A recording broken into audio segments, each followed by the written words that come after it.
अस्सलाम वालेकुम दोस्तों, मैं उस्मान जट और आप देख रहे हैं जट ब्रदर्स इलेक्ट्रिक यूट्यूब चैनल। तो सबसे पहले आज जो हमारा टॉपिक है वो है हमारी ये मोटर है हाफ हार्स पावर की मोनोब्लॉक। इसमें मसला ये है कि इसकी मैकेनिकल सील लीक हो चुकी है और ये यहाँ से पानी लीक करती है बहुत ज़्यादा। ये वीडियो पे आप देख भी सकते हैं, बहुत ज़्यादा यहाँ से पानी लीक करती है। तो आज इसको हम इसकी मैकेनिकल सील चेंज करने का बहुत ही आसान तरीके से आपको इसका गाइड करेंगे। बहुत आसान तरीके से आप खुद ये सील चेंज कर सकते हैं और कोई आपको मैकेनिक के पास जाने की ज़रूरत नहीं है। सबसे आसान तरीका मैं आज आपको बताऊंगा। तो चलिए शुरू करते हैं ये वीडियो। सबसे पहले आपने जो है इसके ये जो है टापा खोल लेना है। इसके 4 पेज लगे होते हैं, इसके ये 4 पेज आप ओपन करेंगे। उसके बाद आप इसके ये 4 काबले ओपन करेंगे। बाकी प्रोसेस आपको मैं वीडियो में समझाता हूँ। तो चलें वीडियो की तरफ शुरू करते हैं। 11 नंबर की चाबी या टी रॉड से आप ये 4 काबले ओपन कर लें और इसको थोड़ी सी हल्की सी चोड़ देंगे तो ये बाहर खुल जाएगा। उसके बाद आपने जो है पाइप लाइन से इसको काबू कर देना कुछ तरीके से। और 19 नंबर की रैचेट इसको लगेगी, चाबी लगेगी। तो आप कोई पाना या रैचेट वगैरह जो आपके पास अवेलेबल है वो आप इसको इस्तेमाल कर सकते हैं। पाना भी चल जाएगा तो टी रॉड भी चल जाएगा। इससे आपने इसको अच्छी तरह खोल लेना है। खोलने के बाद जो है इसका ये एम्पेलर आपने निकाल लेना है। ये देख सकते हैं आप, ये जो है बिल्कुल जो है ना ख़त्म हो चुकी है मैकेनिकल सील इसकी। तो इसको रिप्लेस करेंगे। इसके साथ साथ इसका ये पत्थर लगा होता है इसके अंदर, तो ये आपने चेक कर लेना। अगर ये टूटा हुआ नहीं है तो इसको चेंज करने की ज़रूरत नहीं है। तो आप इसको देखें, अगर ये टूटा वगैरह नहीं है तो इसको चेंज करने की ज़रूरत नहीं है। खाली आप ये सील वगैरह चेंज कर दें इसकी। तो पहले इसको निकाल लेते हैं, फिर आपको मैं इसको लगाने का तरीका बताता हूँ। तो इसको प्लास की मदद से आपने इसको जो है ना निकाल देना है। तो मैं इसको निकाल देता हूँ पहले प्लास की मदद से। तो ये देख सकते हैं ये पूरी सील इसके अंदर से निकल चुकी है। तो पहले आपने इसको अच्छी तरह साफ़ कर लेना है किसी कपड़े की मदद से। एक मार थोड़ा सा मार दें तो ज़्यादा बेहतर है। इसको साफ़ करने के बाद इसमें नई सील लगाने का मैं आपको तरीका बता दूँ। पहले मैं इसको टेस्टर से ये देख सकते हैं इसकी मैं सफाई कर दूंगा। सफाई करने के बाद आपने इसके ऊपर हल्की सी ग्रीस लगा देनी ताकि बैठने में आसानी हो। और इसको बिठाने के लिए सील ठप्पा होना ज़रूरी होता है, लेकिन आपके पास सील ठप्पा नहीं है तो आप ये 2 टेस्टर ले लें। दोनों को बराबर रख के हल्का हल्का इसको प्रेस करें तो ये बड़े सुकून से प्यार से बैठ जाएगी। आपने ज़्यादा ज़ोर से नहीं लगाना, बस हल्का हल्की चोट देनी है तो ये बैठ जाएगी। अब किसी भी गोटी या कोई भी चीज़ की मदद से आप इसके जो है कलर पे हल्की हल्की मारें तो ये सारी तरफ से प्रॉपर अपनी जगह पे बैठ जाएगी।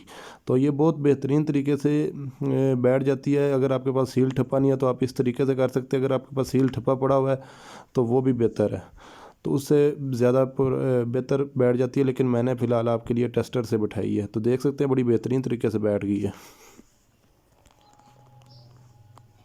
जैसा कि आप देख सकते हैं ये सील अपनी जगह पे बिल्कुल बैठ गई है। और अभी इसको हम पैक करेंगे। तो अगर इसकी थोड़ी सी कलर वगैरह ख़राब होगी तो आप प्लास से सेट कर दें। और बाकी जिस तरीके से इसको खोला तो उसी तरह जोड़ेंगे। पाइप रेंच फंसा के पहले मैं इसको थोड़ा सा हाथ से टाइट करूँगा, फिर इसको मैं रैचेट से टाइट कर दूँगा। या आपके पास कोई भी पाना वगैरह तो आप उससे वगैरह टाइट कर सकते हैं। इसको अच्छी तरीके से टाइट करने के बाद जो है इसका आगे हम हेड लगाएंगे।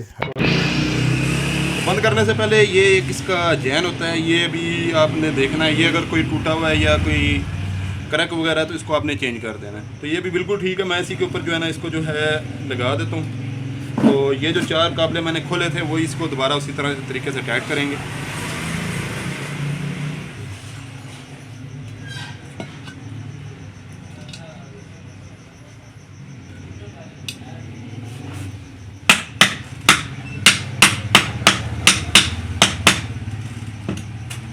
यहाँ से आपके फेर के चेक कर लेना कि अगर इसके एम्पेलर टच तो नहीं हो रहा, क्योंकि बाज़ औक़ात इसका जो है आगे से एम्पेलर की कलर है वो टेढ़ा होने की वजह से फिर जो है इसके साथ टच होता है। तो अभी ये बिल्कुल फ्री है, कोई मसला नहीं है। तो मैं इसको जो है पेज लगाऊंगा और फिर आपको मैं चेक कराऊंगा इसको।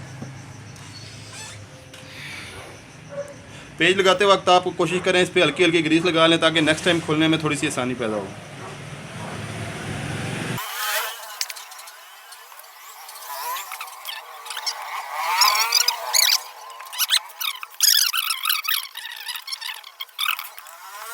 तो ये बुलेट जो है आपने अच्छी तरीके से इसको टाइट कर देना है।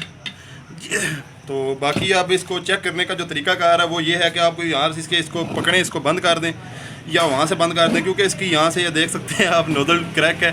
तो इसको आप यहाँ से मैं पकड़ के जो है इसको जो है ना मुँह से फूंक मारूँगा, फूंक मार के इसको चेक करूँगा। तो पहले मैं इसको थोड़ा साफ़ कर लेता हूँ।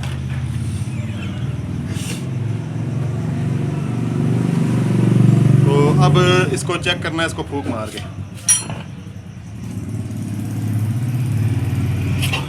अगर कोई लीकेज वगैरह होगी तो आपको पता चल जाएगा, इससे एयर लीक होगी। और दूसरा, इसमें थोड़ा सा पानी डाल के फिर इसको फूंक मारे ज़्यादा बेहतर है, ताकि अगर लीकेज हो तो आपको पानी वहाँ से बाहर निकल आए। तो ये भी बिल्कुल माशाल्लाह से बिल्कुल परफेक्ट हो जो किया। तो जिस तरीके से इसका हमने ये पंखा वगैरह उतारा था, सेम उसी तरीके से हम इसका पंखा लगाएंगे।